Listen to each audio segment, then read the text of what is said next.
अस्सलामुअलैकुम। मैं अब्दुल अजीम फारूकी एक बार फिर एक नई वीडियो के साथ हाजिर हूँ। हम में से अक्सर लोग कहते हुए नजर आते हैं कि उन्हें इंटरव्यू की कॉल नहीं आ रही, या उन्होंने बहुत सारी जगह पे सीवी भेज दिया है और कहीं से कोई जवाब मौसूल नहीं हो रहा। वो ये समझते हैं कि उनकी सीवी रद्दी की टोकरी की नजर कर दी गई है, लेकिन वो कभी अपने सीवी के फॉर्मेट पे, सीवी की राइटिंग पर, सीवी के कंटेंट पे कभी गौर फिक्र नहीं करते कि कहीं ऐसा तो नहीं कि मेरे सीवी की वजह से मेरी जो लुक दिखाई दे रही है उसकी वजह से हमें इंटरव्यू की कॉल नहीं आ रही। बहुत ही इंपॉर्टेंट बात मैं बताऊंगा आपको कि हम सब अपनी नज़र से देख रहे होते हैं कि बस अब हम मुझे कॉल आ जाएगी, लेकिन कॉल इंटरव्यू की नहीं आती।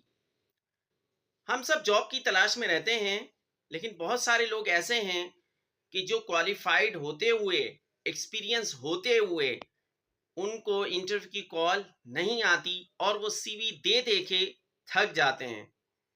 याद रखिएगा, एचआर डिपार्ट का माइंडसेट क्या होता है, उनकी साइकोलॉजी क्या होती है, आज मैं इस वीडियो में आपके साथ शेयर करने की कोशिश करूंगा।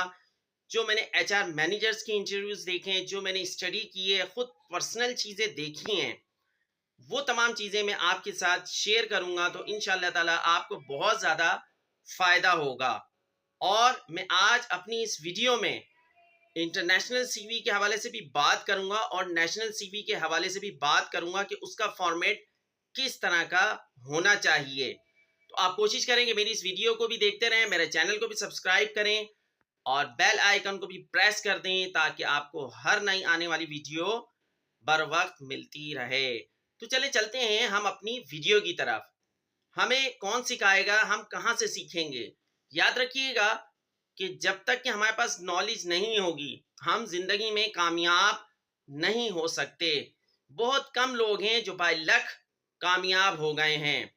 हम भी इसी तरह की कामयाबी की तलाश में रहते हैं और फिर परेशान हो जाते हैं। देखिए, सीवी हर कोई बना रहा है और भेज भी रहा है, लेकिन हर किसी को कॉल नहीं आती। वो सीवी में से चंद लोगों को शॉर्ट लिस्टेड करते हैं और उन्हीं को बुला के उन्हीं का इंटरव्यू करते हैं और उन्हीं को फिर जॉब देते हैं। ऐसा क्यों होता है? बहुत सारी सीवी रद्दी की नज़र हो जाती है। आखिर उसकी वजह क्या होती है? हम में से बहुत सारे लोग सीवी बनाते हुए जो नॉर्मली गलतियां करते हैं, आज मैं उनके ऊपर डिस्कशन करूंगा, जिसके अंदर एचआर मैनेजर्स की बातें भी शामिल करूंगा। एचआर डिपार्ट होता क्या है, ये किस तरह से लोगों को चेक एंड बैलेंस करता है कि उनको बुलाना है कि नहीं। जब एचआर मैनेजर के हाथ में आपका सीवी आता है तो सबसे पहले एचआर मैनेजर आपका नाम देखता है।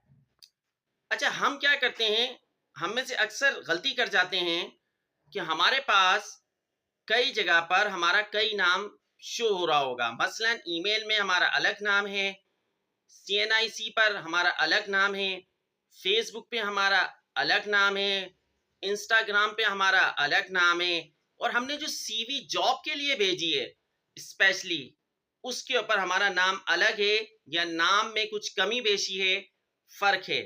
ऐसा नहीं होना चाहिए।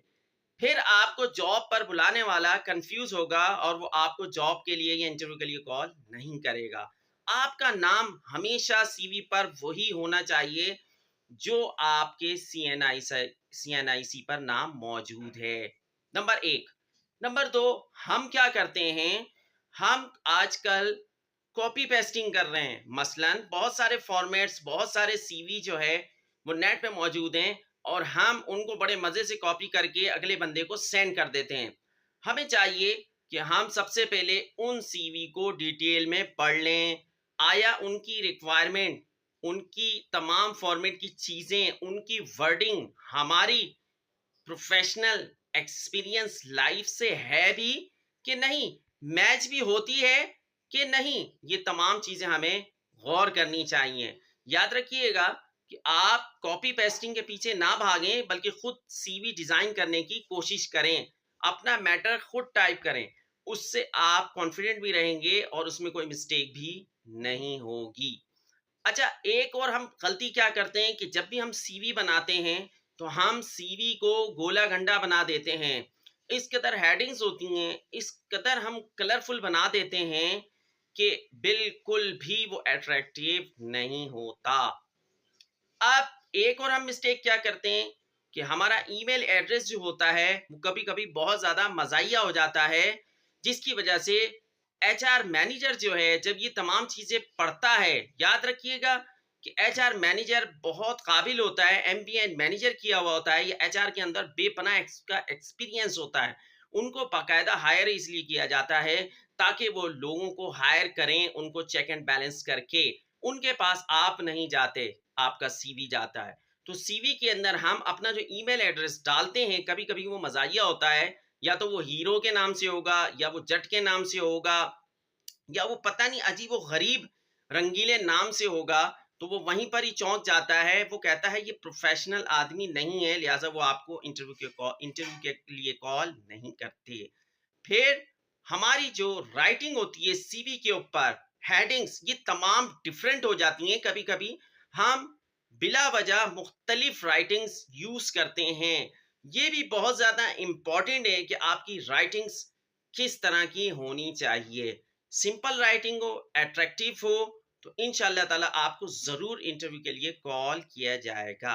अब हम आ जाते हैं कुछ कैरियर की तरफ और ऑब्जेक्टिव्स की तरफ। अब एक्सपर्ट्स ये कह रहे हैं कि आप अपने सीवी से ऑब्जेक्टिव्स हटा दें। इवन अगर आपके पास बहुत ज़्यादा एक्सपीरियंस है तो अब आपको ऑब्जेक्टिव की ज़रूरत नहीं है, बल्कि आप अपने कैरियर के बारे में डिटेल से उस सीवी में बताएं। ये डिटेल इतनी लंबी नहीं होनी चाहिए कि बहुत ही ज़्यादा कहानी की तरह महसूस होने लगे। इस बात का भी आपने बिल्कुल ख्याल रखना है।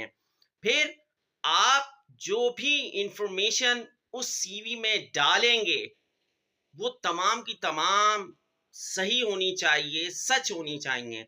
क्योंकि बाज़ लोग क्या करते हैं कि वो एकेडमिक डिग्रीज़ उनके पास नहीं होती और वो वहाँ पर लिख देते हैं। मैं एक आपसे ऐसा एक्सपीरियंस शेयर करूँगा कि आप हैरान हो जाएँगे कि एमबीए उसने किया नहीं और उसने लिख दिया, उसके कुछ सेमेस्टर रहते थे। उसने एमबीए लिखकर सीवी सेंड कर दी। जब उसको इंटरव्यू कॉल हो गई, सीईओ ने उसको इंटरव्यू कॉल किया, और जब इंटरव्यू उसका हो गया, उसने कहा फिर आपका डायरेक्टर के साथ इंटरव्यू होगा। तो डायरेक्टर ने जब एमबीए के हवाले से पूछा कि आपने डिग्री कहाँ से ली और आपके तमाम सेमेस्टर्स कंप्लीट हैं, तो फिर उसने कहा नहीं सर, मेरे कुछ सेमेस्टर्स रहते हैं। तो उसने कहा ये क्या बात हो गई, हमने तो आपको कॉल किए आपका एमबीए देख के और हम यही समझ रहे हैं कि आपका एमबीए कंप्लीट है। तो वो सीवी देने वाला बहुत पछताया कि मैं काश एमबीए के आगे कंटिन्यूड लिख देता, तो आज मुझे ये ज़िल्लत नहीं उठानी पड़ती। देखें, ये छोटी-छोटी गलतियाँ हैं जिनकी वजह से हमें इंटरव्यू कॉल नहीं आती, और अगर इंटरव्यू कॉल हो भी जाती है, तो फिर वो हमें बाद में भी टर्मिनेट कर देते हैं। फिर दूसरी बहुत ही इम्पोर्टेंट बात है कि हम अपना एक्सपीरियंस डेट वाइज शेयर नहीं करते। आप कोशिश करें, आपको ज़िंदगी में जो भी एक्सपीरियंस है, आप लाज़मी चाहे वो 1 महीने का हो, 6 महीने का हो, 3 महीने का हो, आप अपने सीवी में ज़रूर उसको शेयर करें। फिर हमारी कुछ अचीवमेंट्स होती हैं, जो कि एकेडमिक डिटेल्स और एक्सपीरियंस के अलावा होती हैं। फिर हमारे कुछ डिप्लोमे होते हैं, आप इनको भी डिटेल में शेयर लाज़मी करें। और एक और बात कि लैंग्वेज प्रोफिशिएंसी, ये भी आप लाज़मी लिखेंगे कि आप कितनी तरह की लैंग्वेज बोल सकते हैं। आप एक्सपर्ट हैं उर्दू, इंग्लिश, जर्मन, व्हाटएवर जो भी आप लैंग्वेज जानते हैं, ये ज़रूर आप अपने सीवी में मेंशन करेंगे। अच्छा, मैं अचीवमेंट के ऊपर बात कर रहा था कि अचीवमेंट से क्या मुराद है? देखिए, हम अपने करियर के दौरान, इन्हीं एक्सपीरियंस के दौरान हमने कोई ना कोई ऐसा अच्छा काम किया होगा, हमें वो अचीवमेंट के तौर पर वहाँ पर लिखना चाहिए, और प्रिसाइज़ करके शॉर्टली लिखना चाहिए ताकि देखने वाले पर उसका ज़रूर असर करे। मसलन मैंने कोई अवार्ड विन किया है, मैंने कोई आउटस्टैंडिंग किसी कंपनी, किसी इदारे में काम किया है जहाँ से मुझे कोई अवार्ड मिला है, तो ये मेरी अचीवमेंट है, तो मैं इसको अपने सीवी में लाज़मी शो करूँगा। आखिर में आपकी पर्सनल इन्फॉर्मेशन बिल्कुल क्लियर होनी चाहिए, आपकी डेट ऑफ बर्थ बिल्कुल सीएनआईसी के मुताबिक होना चाहिए, तो इंशाअल्लाह ताला आपका सीवी जो है वो बहुत ज़बरदस्त लगेगा। एक और ख़ास बात जो मैं लास्ट में आपको बताना चाहूँगा कि इंटरनेशनल सीवी का फ़ॉर्मेट कैसा होता है। मसलन इंटरनेशनल से मुराद हम यूरोप में सीवी भेज रहे हैं, हम एशिया में भेज रहे हैं, हम मिडिल ईस्ट में भेज रहे हैं, हम कनाडा में भेज रहे हैं। तमाम का फ़ॉर्मेट चेंज है, ये याद रखिएगा। कुछ जगह पे तस्वीर भी लगाई जाती है सीवी पर, कुछ जगह पर नहीं लगाई जाती। मसलन मैं कनाडा की बात करूं तो वहां पर सीवी जो है वो सिंपल उसका फॉर्मेट है और तस्वीर के बगैर वहां पे सीवी एक्सेप्ट कर ली जाती है। यानी सीवी का जो फॉर्मेट है वो तस्वीर और सिंपलिसिटी उसको देखा जाता है, जबकि एशिया और यूरोप और दीगर जगहों का सीवी का जो फॉर्मेट है वो बिल्कुल डिफरेंट है। हमारे यहाँ आजकल एशिया के अंदर तस्वीर के साथ सीवी जो है वो ज़्यादा प्रिफेयर किया जा रहा है। सीवी को बहुत ज़्यादा कंजस्टेड भी नहीं बनाना चाहिए और हमें ईज़ी तरीके से हम उसको पढ़ सकें, हर चीज़ डिटेल में भी हो और क्लियर भी हो और प्रिसाइज़ भी हो। प्रिसाइज़ का मतलब शॉर्टली लिखी हुई हो, आप उसमें लंबी-लंबी कहानियाँ बयान ना करें। मैंने कई लोगों को सीवी गलत बनाने की वजह से जॉब से हाथ धोते हुए देखा है। लिहाजा आप कोशिश करें सीवी में तमाम वही बातें लिखें जो फैक्ट्स हैं। यानी कोई भी ऐसा हेरा फेरी करने की ज़रूरत नहीं है, क्योंकि जब भी चेक एंड बैलेंस होगा तो आप अपनी करती हुई जॉब से हाथ धो बैठेंगे। मैंने एक एचआर मैनेजर के इंटरव्यू में सुना कि उसने कहा कि मैंने एक लड़की को हायर कर लिया और उसने अपने सीवी में ग्रेजुएशन लिखा। उस बेस पे उसका इंटरव्यू भी बहुत ज़बरदस्त हुआ, उसकी तमाम चीज़ें, टेस्ट वगैरह बहुत ज़बरदस्त हुआ। लेकिन जब मैंने उसको जॉब पर हायर किया, जब वो वर्किंग करने लगी, तो मैं बहुत परेशान हो गई। उसको कोई डीलिंग नहीं आ रही, उसको बात नहीं करनी आ रही। तो मुझे समझ नहीं आया आखिर ऐसा क्यों हुआ? मैंने बहुत ज़्यादा उसका सीवी चेक किया और रिव्यू किया, उसके बाद उसको बुलाया कि बेटा क्या बात है? तुमसे काम क्यों नहीं हो रहा? तो उसने कहा कि मैं 6 क्लास पास हूँ। सीवी में क्या लिखा है? ग्रेजुएशन है। तो इस तरह की चीज़ें फिर एचआर मैनेजर ने उससे डिस्कस किया कि तुमने ऐसा क्यों किया? उसने कहा वो तो मैंने घर में पढ़ा था, मेरी बहन ने मुझे ग्रेजुएशन लेवल की किताबें पढ़ा दी थी। तो एचआर मैनेजर ने कहा तुम्हारी डिग्रीज़ तो नहीं है ना, लिहाज़ा मैं तुम्हें टर्मिनेट करती हूँ। और जब हम ऐसे लोगों को टर्मिनेट करते हैं, तो फिर वो दुनिया में जाके बदनाम करते हैं कि देखिए हम पे ज़ुल्म हो गया। जबकि ज़ुल्म उन्होंने खुद अपने ऊपर किया गलत इन्फॉर्मेशन देके। तो याद रखिएगा आपके सीवी के अंदर बहुत सारी चीज़ें होनी चाहिए मगर प्रिसाइज़, और जितनी भी चीज़ें हों वो तमाम की तमाम सही हों और फैक्ट्स पर मबनी हों। आखिर में बहुत ही इम्पोर्टेंट बात, आप अपने सीवी पर ईमेल और कॉन्टैक्ट नंबर लिखना ना भूलें। वो भी कॉन्टैक्ट नंबर जो लिखेंगे आप बिल्कुल करेक्ट होना चाहिए, गलत नहीं होना चाहिए। बहुत सारे सीवीज़ पर कॉन्टैक्ट नंबर ही नहीं होता। आई होप कि आपको मेरी ये वीडियो भी पसंद आएगी। आप मेरे चैनल को भी सब्सक्राइब करते रहें, इस वीडियो को भी शेयर करते रहें। इंशाल्लाह ताला आपको इसका भी अजर मिलता रहेगा। अल्लाह हाफ़िज़।